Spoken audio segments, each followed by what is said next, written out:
Hello everyone and welcome to another very nice game from the European Team Championship 2025. I know you guys want to see the games from the US Chess Championship and we're going to get to that. But first I wanted to show you this one. It's from the match Germany versus Croatia and it's Matthias Bluebaum versus Livaic. And Matthias having qualified for the candidates tournament. Everyone is expecting, of course, great chess from him, and I believe great chess was delivered here. So let's check it out. Matthias with white opens with pawn to d4. We have knight to f6 by Leon, pawn to c4. We have pawn to e6 and knight to f3. The anti-Nimzo followed by pawn to d5. And I've added the country flags for this video. You guys said that you would like to see them when there's a team event going on, so there you have it.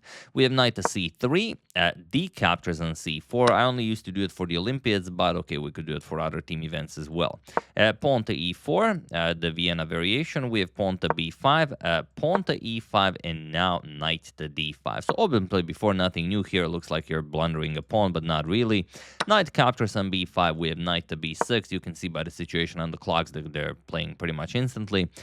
Bishop to e2 and knight to c6. We have knight to c3. Again, all very standard stuff. Nothing new played here. Bishop e7, bishop to e3, castles kingside, and pawn to a3. We have bishop to b7.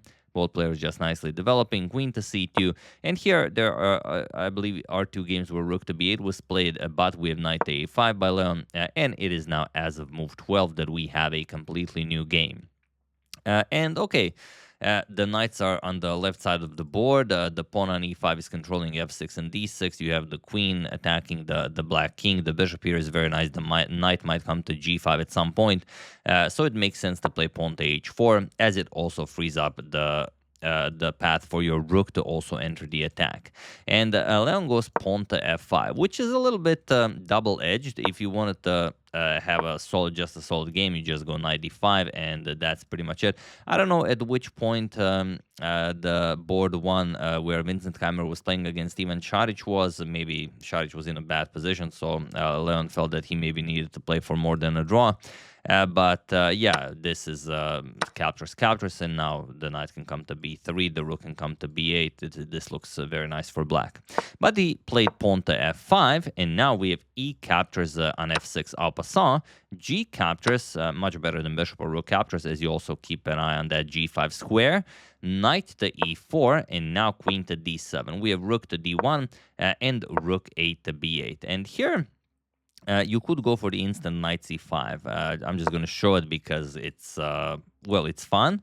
And after captures and captures, you open up an attack on the queen and you're attacking the knight, so you have to play knight d5, only move. Bishop d2, you attack the knight on a5, and after the knight moves, you just pick up a pawn. And you're up a pawn, and you have a better position. You opened up the black king, so you could also play it like that. Something similar does happen in the game, but Matthias decides to lift the rook first. So rook to h3, we have king to h8, and now knight to c5. Going into the line that we mentioned, the bishop captures, d captures. We have queen to a4, now offering a queen trade. Also, if you don't want to go knight d5, as here it's, well, maybe even better. Queen c3, nicely aligning the queen with the king that is now on h8, and we have knight to d5. And it seems like you're defending everything. You're defending on f6, you're attacking the queen, but the problem with one piece doing so much work is that maybe you have a piece that's considered to be of higher value, but currently isn't doing all that much work, and you could, you know, maybe trade it. So that's exactly what Matthias does. He plays rook captures on d5. Pretty much played instantly. We have bishop captures, and now bishop to g5. Beautifully played. Putting pressure on that f6 pawn that will come with check. Then the rook comes into the game, and it's going to be checkmate. And here we have pawn to e5. And this move, not blunders, loses on the spot, but it's a very, very difficult position to handle. And a very old story comes to mind. Do you remember when Mikhail Tal played that game, and he was almost furious with his opponent for not playing the best possible defense, because he already had an attack ready for the best possible defense, and then, you know, his opponent played a suboptimal move, and then he just showed how to win But after, he couldn't wait for for the game to finish, just so he would display the best possible move set for everyone to see, even with the best possible defense. But here I will show best possible defense because it's also inadequate. After queen to d7, okay, rook g3, queen f7, seemingly keeping an eye on everything, but now bishop h6, rook g8, and knight e5. And of course, the knight cannot be captured. Otherwise, you capture with check, and then, everything just falls apart on the g7 square. So I have to move the queen, and then knight g4, and that's pretty much it. There's not much you can do here. It's just a terrible, terrible position.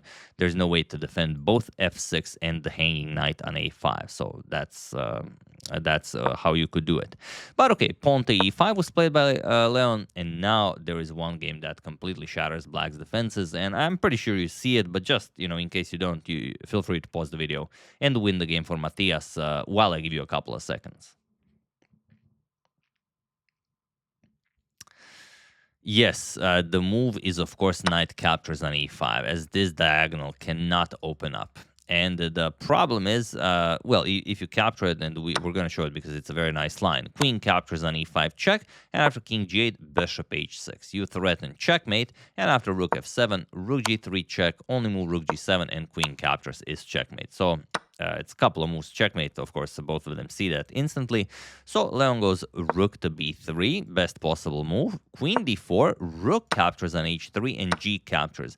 But now, unfortunately, you still cannot capture the bishop. If you capture the bishop now, look at this, knight f7, a double check from the queen and the knight. Only move king g8, knight h6, a beautiful checkmate. This is just wonderful.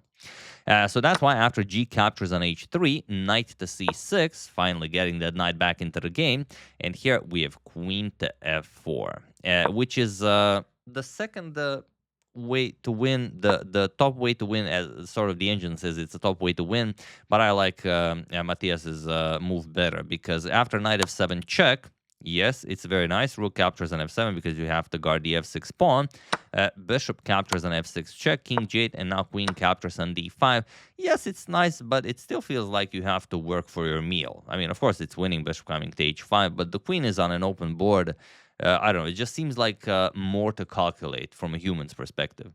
So that's why queen to f4, now just bishop captures on f6 is the threat, and pawn to f5. The reason why pawn to f5 is that, and this is the last big line we're going to show because it is necessary, is that after knight captures on e5, bishop captures on f6, king g8, and queen g5 check, there's knight g6, and now not h5. H5 is actually a draw. You capture the bishop with check, and after rook f7, now pawn to h5. And after knight to f8, now you go bishop captures on c4, and this is now enough. After queen to e8, this defends the rook with check, king f1, and let's say pawn to c6, because there's really nothing else for you to play. Now you just finish the game. Queen g5 check, knight to g6. First you give up the knight.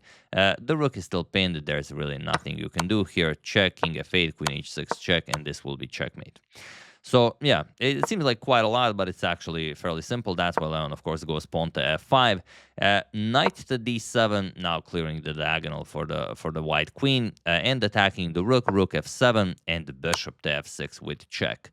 You have to capture. There's really nothing else you can do. If king g8, then just queen to g5 with check, and only move rook g7, queen g7 is checkmate.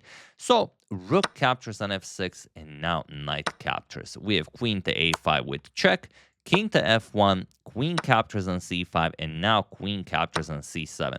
And this is just, the pawn tastes so much better if, grabbing a pawn comes with the threat of checkmate. It's just, you feel very special when you play a move like that.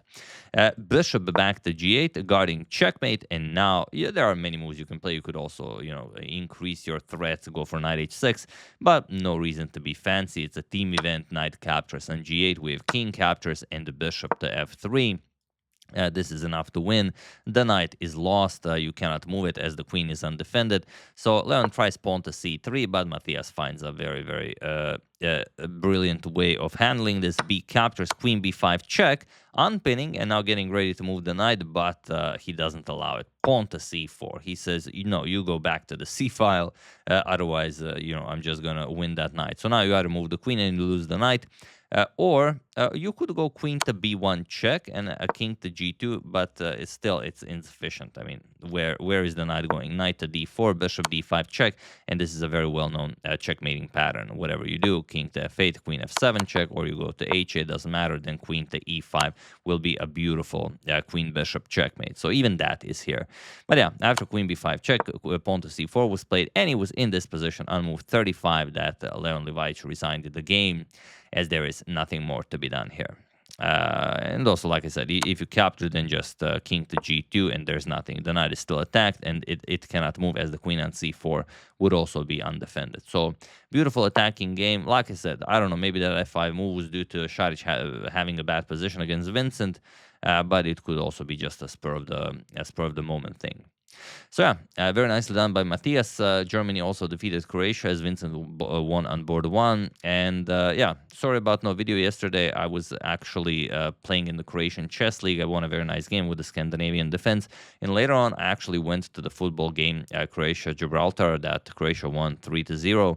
Not that big on football. I don't really follow that much. But when there's like a preparation for the World Chess Championship, then I watch it, and the match was actually being played live some half an hour from where I live. So it was yeah, I went. It was okay. I mean, yeah, just wanted to share that as well. So yeah, hope you enjoyed it. I would like to thank Robert Aratun, Rocajo, John Anderson, Ulrich Thini, and Gerard St. Pierre for a contribution to my channel. Thank you a lot. Really appreciate it. As usual, you can check 2 of my previous videos here. Thank you for watching, and I will see you soon, continuing to check up on your wonderful suggestions and whatever else happens in the chess world. So thank you all. I will see you soon, and have an excellent rest of your day. And if you still haven't, first link in the description below. Download Lotus Chess and try to really get the most out of your openings, as it will teach you how to play fighting chess, and I think you're going to see results after a couple of days, a week at most. See you soon.